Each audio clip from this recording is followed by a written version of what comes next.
el 100% de glucosa que se reabsorbe en el glomérulo, que se filtra en el glomérulo, el 100% se va a reabsorber, ¿sí?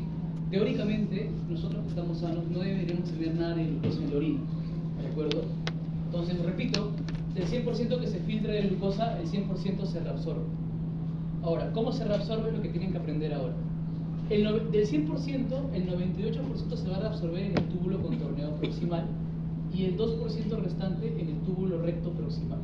Y de ahí, literalmente, ¿cuánto de glucosa tendrás en la orina? 0%, porque todo se reabsorbe. Ahora, de este 98%, vamos a ver y aprender cuánto de porcentaje se reabsorbe en qué segmento del túbulo contorneado. Por ejemplo, de este 98%, el 90% se va a reabsorber en el segmento S1 del túbulo contorneado proximal y el 10% en el segmento S3 del túbulo contorneado proximal. El boro no te dice nada del S2, pero hay algunos otros artículos que te mencionan que S1 y S2, 90%, ¿verdad? Si habrán leído. Pero quedémonos con lo que nos dice el libro. S1, 90%, S3, 10%. Ahora, ¿cómo es que se mueve la glucosa? La glucosa, para que se reabsorba de la luz tubular, lo hace gracias al sodio, ¿sí? ¿A través de qué transportadores? Los SGLT2, ¿no? El 1 y el 2. ¿Qué tipo de transporte son? Transporte activo, secundario. Pregunta exacta, ¿ok? Ahora, pero para que el sodio se mueva, tiene que moverse a favor de su gradiente de concentración, ¿cierto? Y justamente lo que pasa es lo siguiente, que la bomba sodio-potasio TPasa del segmento S3 y del segmento S1 van a bajar la concentración de sodio intracelular. Lo disminuye, ¿de acuerdo? ¿Por qué? Porque la bomba, ¿qué hace? Saca 3 de sodio y mete 2 de potasio. Y si le saca sodio al intracelular, el sodio intracelular disminuye, tanto en el segmento S3 como en el segmento S1. Entonces, gracias a que el sodio intracelular disminuyó, el sodio que está afuera, en la luz tubular, va a pasar a favor de su gradiente de concentración. Ahora, en el segmento S1, ¿qué transportador mueve glucosa y sodio? El SGLT2. Uno de glucosa y uno de sodio, ¿de acuerdo? Entonces, viene uno de glucosa, viene uno de sodio. Se entiende que las moléculas de sodio se botan por la bomba y la glucosa tiene que pasar a la sangre, ¿verdad? ¿A través de qué transportador? Del GLUT2. Los GLUT, en general, ¿qué tipo de transporte hacen? Difusión facilitada. Pasivo, difusión facilitada, ¿verdad? Pasivo, difusión facilitada. Entonces, el GLUT2 va a meter la glucosa del intracelular hacia la sangre. Y por ese mecanismo tú reabsorbes glucosa a nivel del S1. Y en el S3, ¿cómo es? ¿Quién actúa? El SGLT1. ¿Qué es lo que hace? Mete una molécula de glucosa y 2 moléculas de sodio. Entonces, aquí vienen los 2 de sodio, viene uno de glucosa.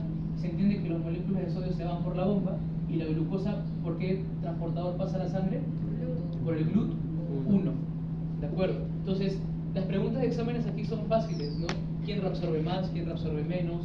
¿Qué SGLT es tanto en el S1 como en el S3? ¿Y qué GLUT es en el S1 y en el S3? ¿Se entiende? Tienen que saber eso, ¿ok? El número del GLUT y el número del SGLT. Ahora, justamente a raíz de que entendemos este mecanismo de acción de reabsorción de glucosa, se ha creado hace muchos años unos fármacos antidiabéticos que actúan a ese nivel, los famosos inhibidores de SGLT2. Pregunta, ¿por qué los químicos farmacéuticos, los nefrólogos, los endocrinólogos crearon este fármaco? ¿Por qué no crearon un fármaco que inhiba al SGLT1? ¿Qué opinan? Predomina más. ¿Por qué han creado un fármaco que bloquea al SGLT2 y no al SGLT1?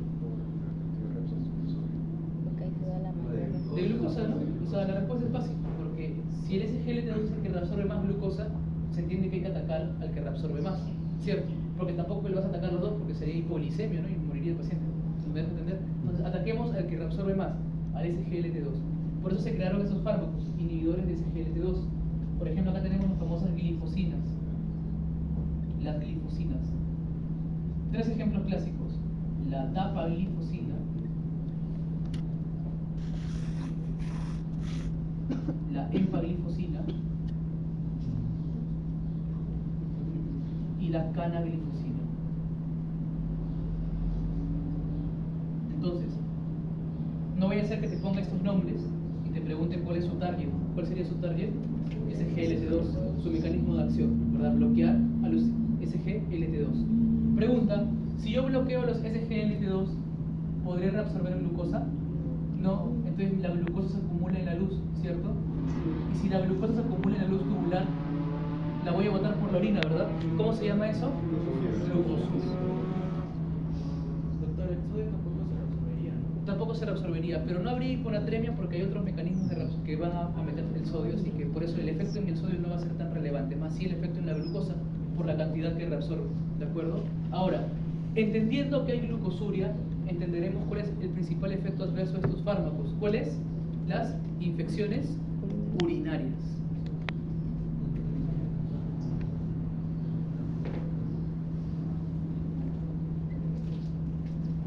¿Por qué el usar estos fármacos generan infecciones urinarias? Porque a nivel de la luz tubular habrán siempre bacterias, ¿de acuerdo? Por ejemplo, la Escherichia coli, que normalmente la orina es un mecanismo de defensa, ¿verdad? Barrera inmune, ¿no? La primera línea de defensa. Si todos los fluidos del cuerpo son barreras de defensa. Entonces, yo al orinar arrastro bacterias, ¿cierto? Pero ¿qué pasaría si yo en mi orina tengo mucha glucosa? ¿Favoreceré a las bacterias? Sí, porque las bacterias se alimentan de la glucosa. Entonces, si yo tengo glucosuria, las bacterias que están en la luz tubular pues chaparán la glucosa, lo usarán como sustrato energético y se van a proliferar más y van a aumentar sus mecanismos de patogenicidad. Por eso es que lamentablemente el efecto adverso más importante, más reportado, que justamente dificulta el uso de este fármaco en los pacientes son las infecciones urinarias a repetición. 3, 4 veces al año, a veces los pacientes hacen infecciones urinarias, es bastante, ¿no? Claro, el tratamiento es fácil, ¿no? Antibiótico, una semana, se curó. Pero imagínate tener eso siempre, ¿no? Todos los años, o sea, es incómodo, ¿verdad? Pero lamentablemente eso, o sea, si bien es un buen fármaco, porque ayuda mucho la glucosa en sangre, pero tiene su efecto pues colateral, que lamentablemente muchos pacientes a veces deciden dejar el fármaco y cambiar por otro tipo de fármaco, ¿de acuerdo? Ahora, cuando yo uso los inhibidores de SGLT2, pacientes que tienen, por ejemplo, diabetes, más problemas cardiovasculares, o pacientes que tienen diabetes, más enfermedad renal crónica. En estas dos situaciones, mis inhibidores SGLT2 son los fármacos de elección, porque son cardioprotectores y nefroprotectores por mecanismos que aprenderán en farmacología. ¿Me dejo entender? Listo, muy bien. Ahora, vamos a pasar, ya que entendimos esto, será más fácil entender la curva de titulación de la glucosa. Entonces, hay dos curvas, la curva del clearance de glucosa y de titulación. Me interesa más que aprendamos esto de acá. Todavía lo pueden leer en el bolo, pero de acá sí quiero que aprendan, porque acá hay preguntas de examen. Por ejemplo, la línea amarilla es la línea de filtración, la línea roja es la línea de reabsorción y la línea verde la línea de excreción. Ya hemos conversado que el 100% de glucosa que se filtra se reabsorbe en condiciones normales, ¿sí? Entonces miren que a más glucosa en sangre, más filtras, ¿verdad?